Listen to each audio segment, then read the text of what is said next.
Only 4 ACC teams went dancing last year. Surely things have to go better this season, right?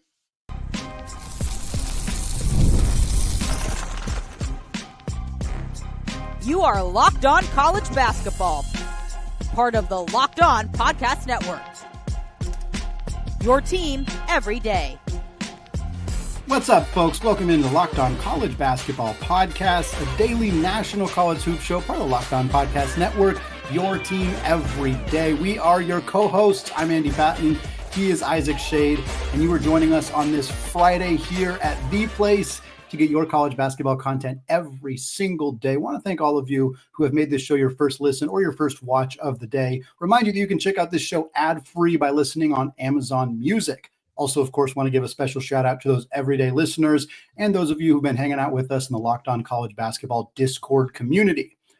Today's episode is brought to you by Mazda. Like our players, we sweat every single detail because when you make every move count, pulling off the unexpected is only the beginning. So stay tuned later for highlights in this week's Moving the Game Forward segment on Mazda. Move and be moved. Well, Isaac, we are here in I guess we can now finally call it late September, which makes it feel... I mean, technically you're right, Andy. We are past the 15th. That's the best way to be correct, is to be technically correct.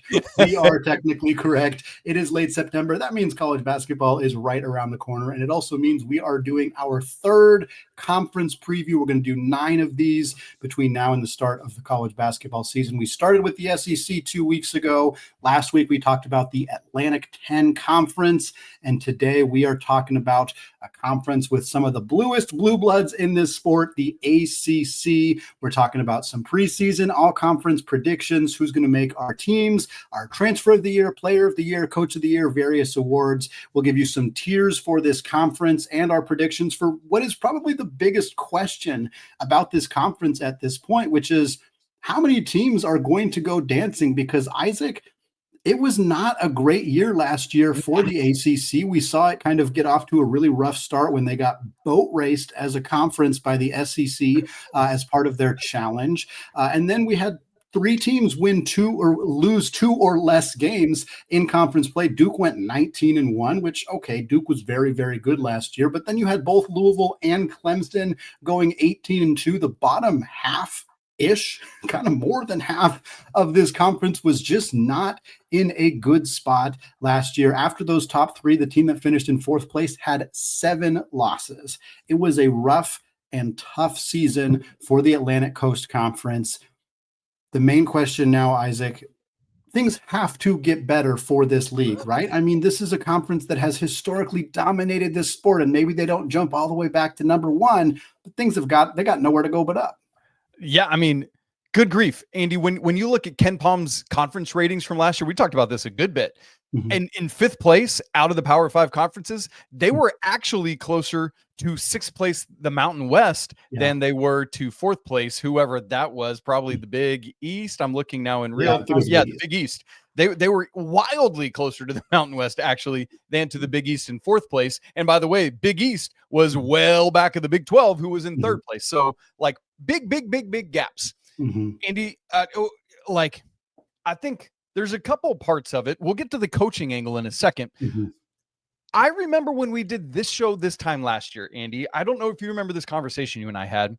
We talked about the trouble we had in picking, like, the better transfers and the better, not trouble with the freshmen, because we knew, hello, Cooper Flagg and Con Knipple and right. We knew those things, but beyond the Duke guys, not a ton.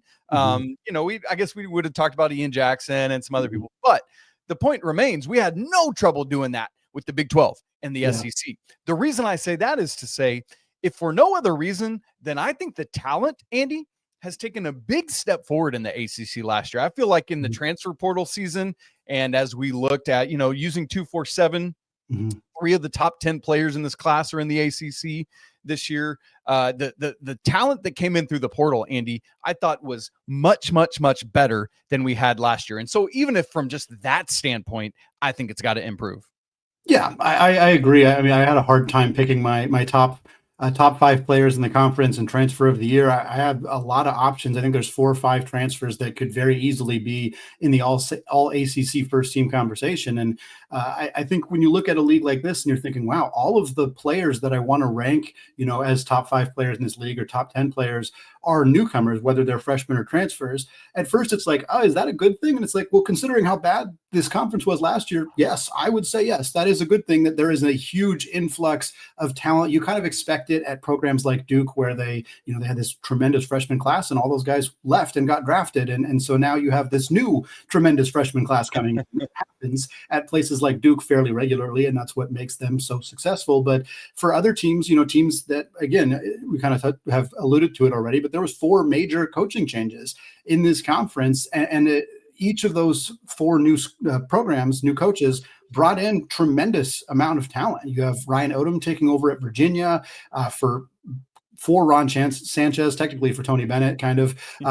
Bennett left right before the year, and then, of course, Sanchez was the interim coach. Now Ryan Odom comes in. He brings in a very, very talented roster. You have Will Wade taking over at NC State for Kevin Keats. You have Jay Lucas taking over for Coach L, Jim Larinaga.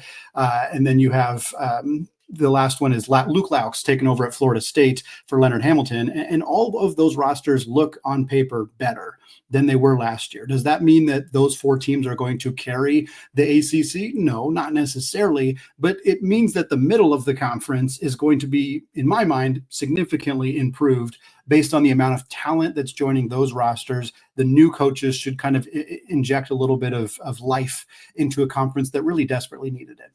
Andy, what's so funny, going back to the Tony Bennett. Mm-hmm.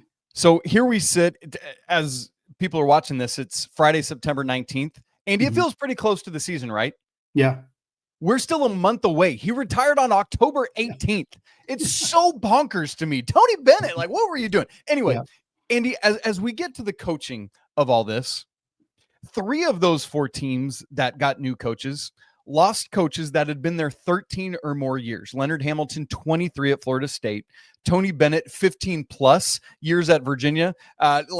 Basically, last year would have been year 16, but he didn't. I'm going to use baseball ease here. He didn't record an out in year 16, so it's 15 plus. And then Jim Larinaga, like 13 and a half years, because he retired like mid-year last year. But Andy, like, that in itself is a lot. But when you add it to the fact of Coach K and Roy Williams, Jim Boeheim, Mike Bray, that's 7 of this league's 18 teams have lost coaches in the last 5 years that were at their schools for more than a decade. Yeah. And like, that is part of why I think we've seen a decline. But now, Andy, it's interesting because Brad Brownell is the only coach that's been at his school longer than a decade, but we're starting to see some of these other coaches be there a bit a bit longer now. Like Jeff Capel starting to get close to 10 years. I think he's pretty safe.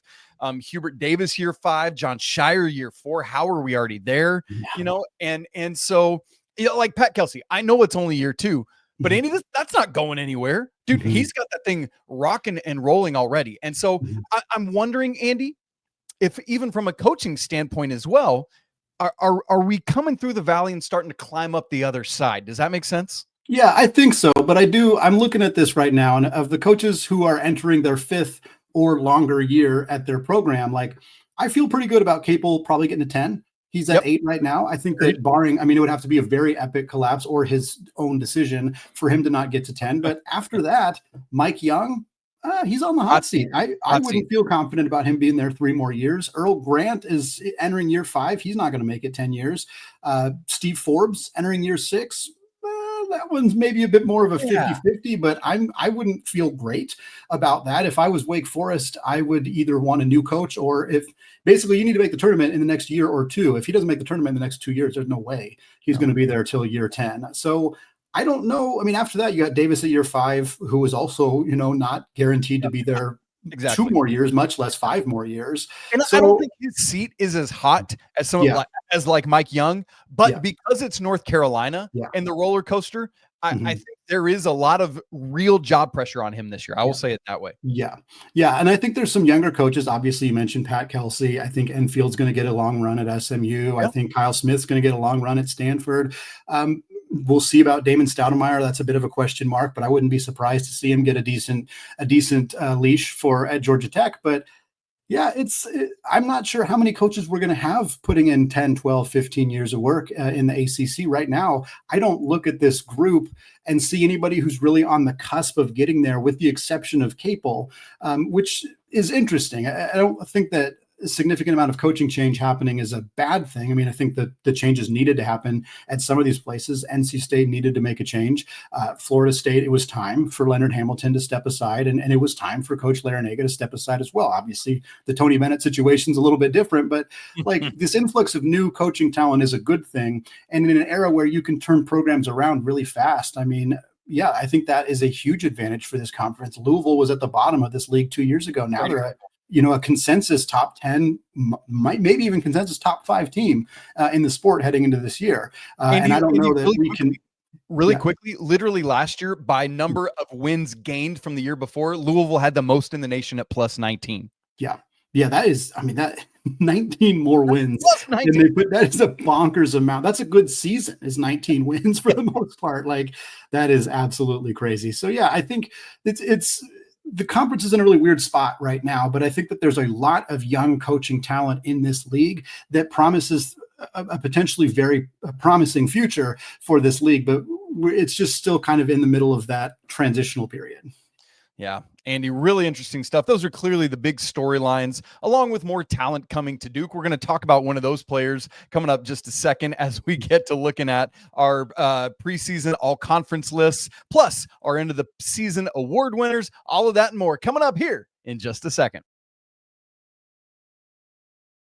This episode is brought to you by Mazda's Moving the Game Forward. For those who believe it's not just about playing the game, it's about redefining it. There are moments that do more than put points on the board. They move crowds, they move culture, and they keep moving the game forward. This week's moment definitely moved the game forward and broke some hearts in Knoxville, Tennessee. Andy, UGA's new quarterback Gunnar Stockton stepping in admirably for Carson Beck, who's in the ACC, the conference we're talking about today.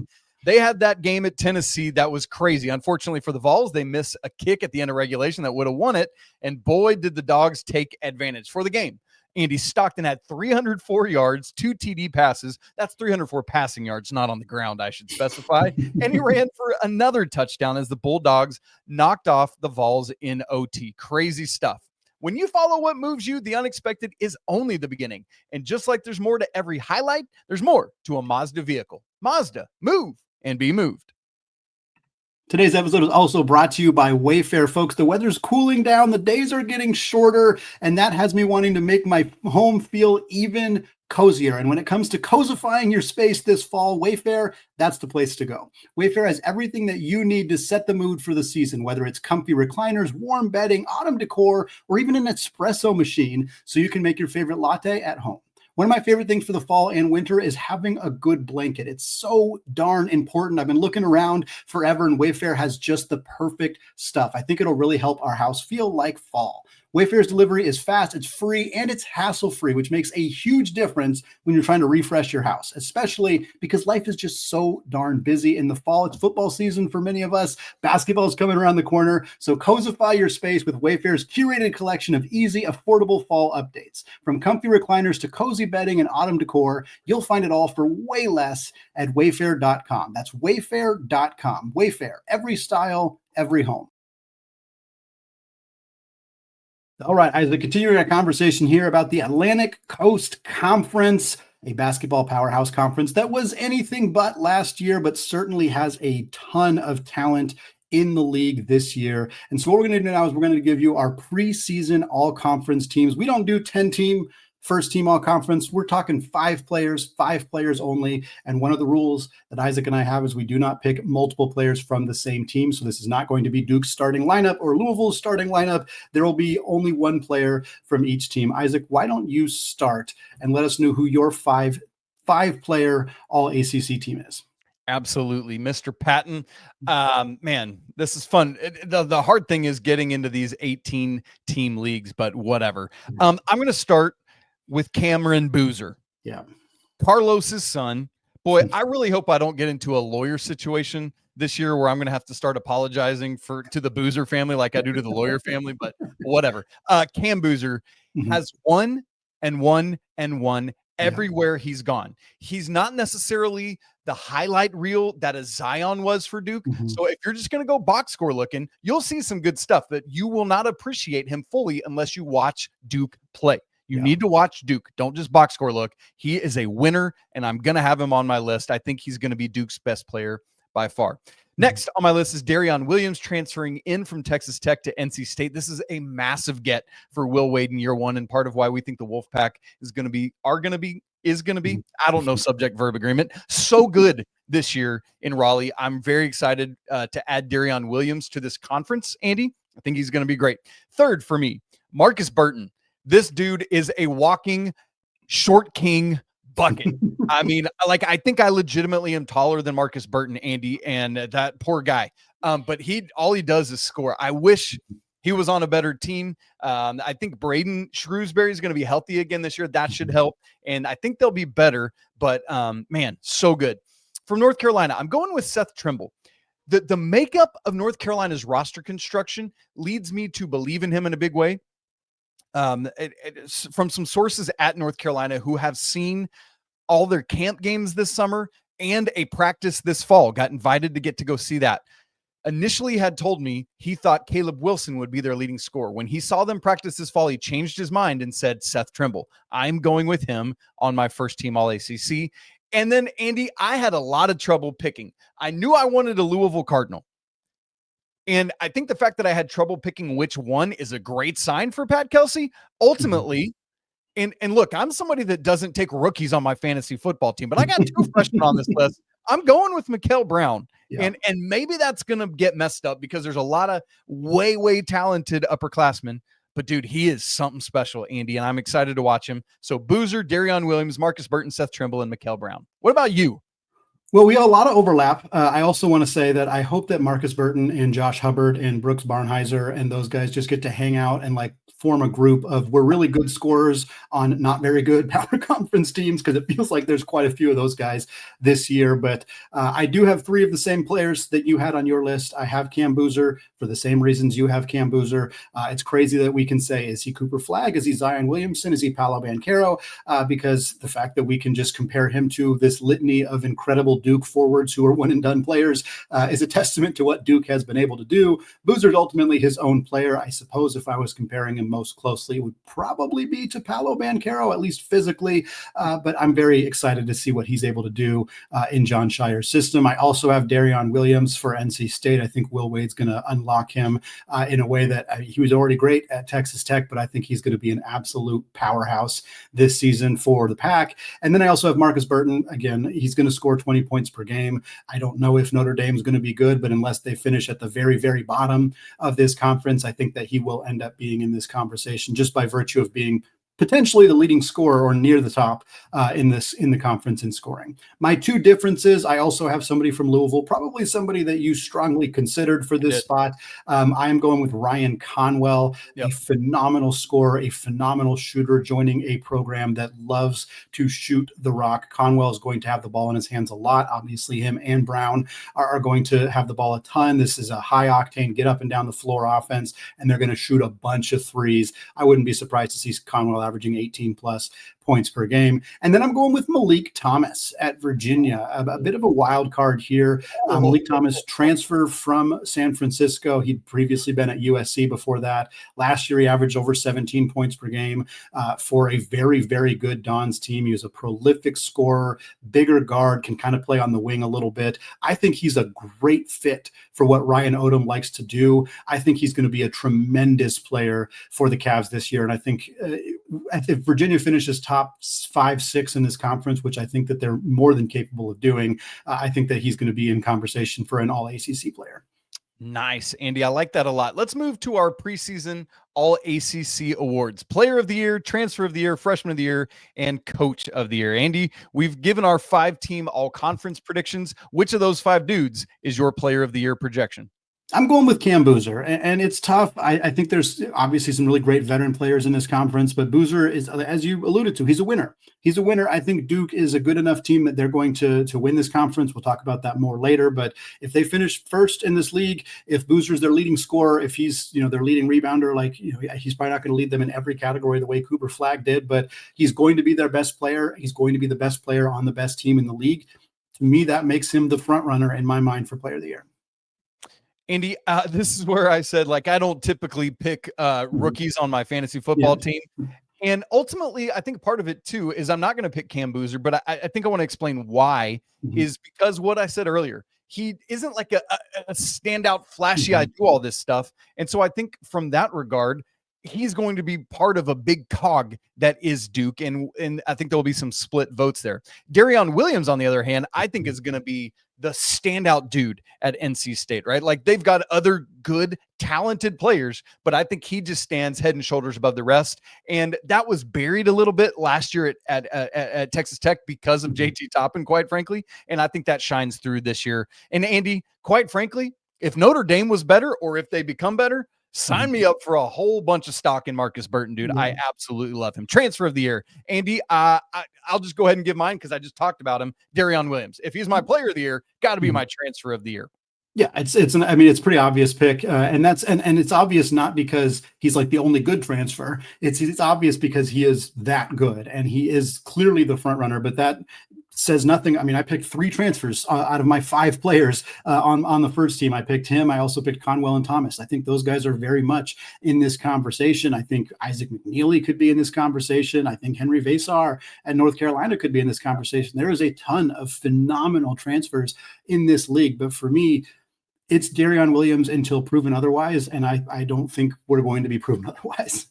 Andy, I think it's also similarly, we both have Cam Boozer for our freshman of the year. So I'd rather say if it's not Cam Boozer, who is it?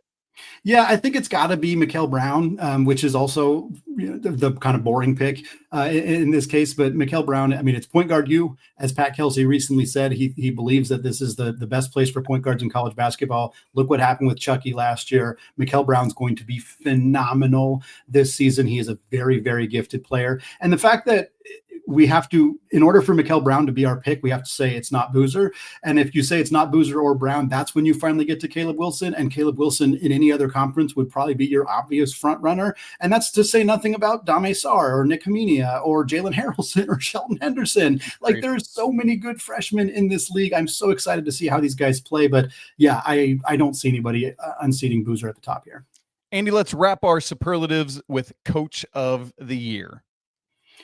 I am going with Will Wade, and we've talked about this a lot when we talk about these Coach of the Year awards. It feels like it's very often a coach who takes a team from the bottom or near the bottom to like the middle or kind of top end. It's usually not just whatever coach coached the team with the best record. Like Jon Scheyer has not won an ACC Coach of the Year award, which feels insane. I don't think Pat Kelsey was the wrong choice last year necessarily, but Scheyer still hasn't won one. It should be him this year. I think that's probably true, but I'm going with Will Wade because NC State's going to go from wherever they finished last year outside the top 10. They're going to finish like 5th, and that's going to get Will Wade this award. Not saying he won't deserve it, but Jon Scheyer's not going to have any hardware, even though he probably does deserve it. And for exactly what you just laid out, Andy, I had put Jon Scheyer down as my pick. It's like, what?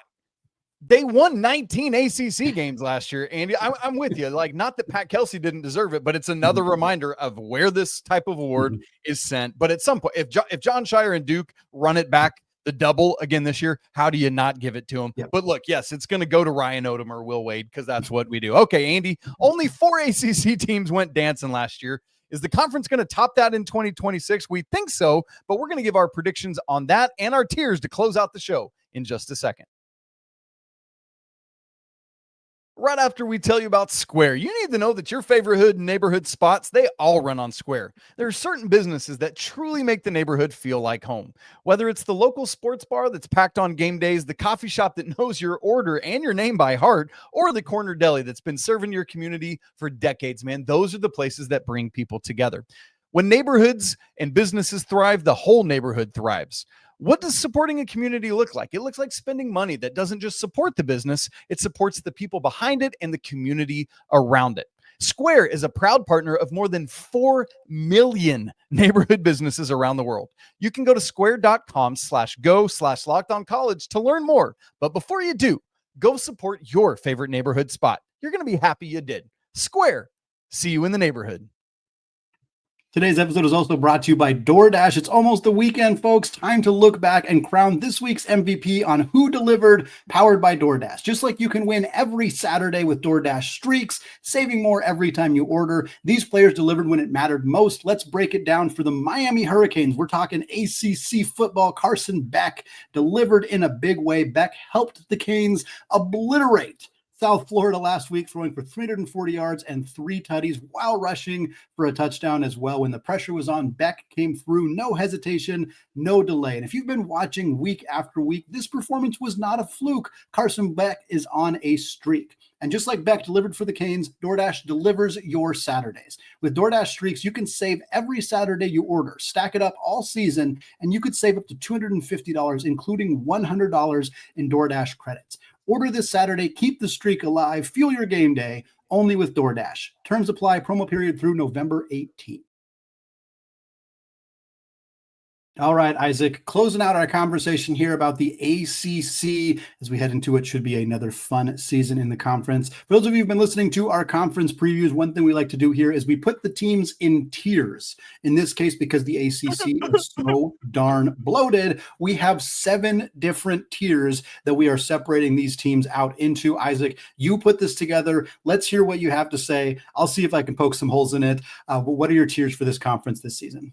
Andy, I feel like this is very similar to what I said about the SEC 2 weeks ago. I feel much better about the bookends than I do the meat of this thing, which, so tiers basically like 3 through 5. It's like put them in a hat and pull one out, and there you go, right? But ultimately, it's my job to tier this thing, and tier it I did. So, Andy, in tier 1, I have just 2 teams, Duke and Louisville. I think they are clearly more talented and more capable than the rest of the conference. Yep. Last year Clemson was up there with them. I think Clemson has lost much more and didn't reload at the same level that Louisville did. So I have them there. Some might ask why you wouldn't have North Carolina here. Well, I actually have the Tar Heels by themselves in tier 2, Andy, and here's why. I think it could come together for the Tar Heels, but we have not seen the track record of that in the Hubert Davis era yet. But 2 years ago, they put it all together, got a 1 seed and won this conference. That's on the table. But because of that uncertainty and because of what we've already seen from Duke and Louisville in recent years, I have to put the Tar Heels a tier below the Blue Devils and Cardinals. Tier 3, NC State, Virginia, Clemson. Kind of funny that we have 2 of those 4 new coaches there. But, man, I think we both believe so much in what Will Wade and Ryan Odom are going to be able to do. And I don't think, while I said Clemson didn't reload at the same level, I don't think they fall off all that much. Brad Brownell is going to have that fine. He's not on the hot seat. Tier 4, Andy, Miami, Pitt, Notre Dame, SMU, and Syracuse. Put it in a hat, pull it out, whatever. That's where I got them. Tier 5, Wake, Georgia Tech, Florida State. Georgia Tech might beat Duke one night and lose to Boston College the next. We'll just see what happens. Tier 6, Cal and Virginia Tech. Boy, Mike Young, that really might put him in trouble. And then tier 7, Stanford and BC. Maybe could put all 4 of those last teams together in one tier. But, Andy, that's what I got. Beat it up. Yeah, I think, honestly, you just alluded to one of the points I was going to make, which is that I don't think there's a big separator between Cal, VT, Stanford, and Boston College. They all feel pretty similar. I mean, I think Boston College should be at the bottom. I think Kyle Smith's a great coach. I also think Mark Madsen's a good coach, by the way, and I think that those 2 programs, Stanford and Cal, could start seeing some growth, but it's just so difficult to be in a conference where you're constantly traveling literally across the country to play the majority of your games, and I think that that's going to forever kind of hamstring those programs. So I would probably lump all 4 of those together, but that's a pretty minute difference. Otherwise, I don't see anything particularly egregious here. I think I'm a little higher on Wake, and I think I'm a little lower on SMU. Like I might flip Wake into the 4th tier and flip SMU down. I know a lot of people are pretty excited about this SMU roster coming into the season. I think Andy Enfield is a good coach, but I sort of want to see them prove it a little bit more than they have before I bump them up into the same tier with a team like Pitt, who's been in the tournament a lot under Coach Capel, and a team like Miami, who I have a lot of excitement about this roster and about Coach Lucas. So I'm a little bit higher, I think, on those teams. But otherwise, I think this is pretty solid. Like, I think that Duke and Louisville are heads and shoulders above everybody else right now. I think Carolina has the next most upside. And then I think those two exciting programs with Coach Odom and Coach Wade at NC State and Virginia, I think that those programs are kind of that next group of like, hey, these are teams that could really make some noise in the conference as soon as this year, and they're set up for a lot of success going forward as well. Andy, last year, Duke doubled up on the regular season ACC championship and the tournament championship. Duke, as you alluded to earlier, beating out Clemson and Louisville by one game in the ACC standings, and then knocking off Louisville in the ACC championship game in March. And so, Andy, that said, regular season, conference, tournament, who you going with for your winners? Yeah, I'm Duke's running back. I think Duke's going to win the regular season. I think they're the most talented team in this conference. I think that they are set up really nicely. They do have to make that road trip out to the California schools this year. A lot of the good teams in the conference last year did not have to make that road trip, and now they will. And that might present a little bit of a challenge, but they should win those games. I don't know if I'm going to project them to only have one loss in conference play, but I think they are going to win the league. But give me Louisville to win the conference tournament, get a little payback, a little revenge from losing that conference tournament game last year. I mean, gosh, if Louisville had won that game over Duke, they wouldn't have gotten that horrible 8 seed that they got. They might have been all the way up to a 6 seed, and who knows, maybe Pat Kelsey could have made himself a little Sweet 16 run, but he didn't get that chance. They're going to be thinking about that a lot. Louisville's got a pretty new look roster. I think they're going to put everything together in time to really give Duke a run for their money in that conference championship game. Man, I hope Cason Pryor can stay healthy this year. I was so excited to see him last year. Yeah, that'd be interesting to see those two go 1-2 or get to the championship again and play each other. Andy, I'm going to pick Duke to take the double. I want to put my money where my mouth is. When I say Cam Boozer's a winner, let's also say Caden Boozer, his brother's a winner. And I think he's going to factor in a big way for Duke this year. And so I'm going to have them just keep winning until they don't, right? Like, let's not go against history. Andy, ACC tournament, we've said it earlier, ACC only got 4 teams in the NCAA tournament last year. Duke was the only team that made it past the first round. They made it to the Final Four, lost to Houston. Louisville, Clemson, both lost in the first round. North Carolina, controversially, a first 4 team, smacked San Diego State and then lost to Ole Miss in the first round.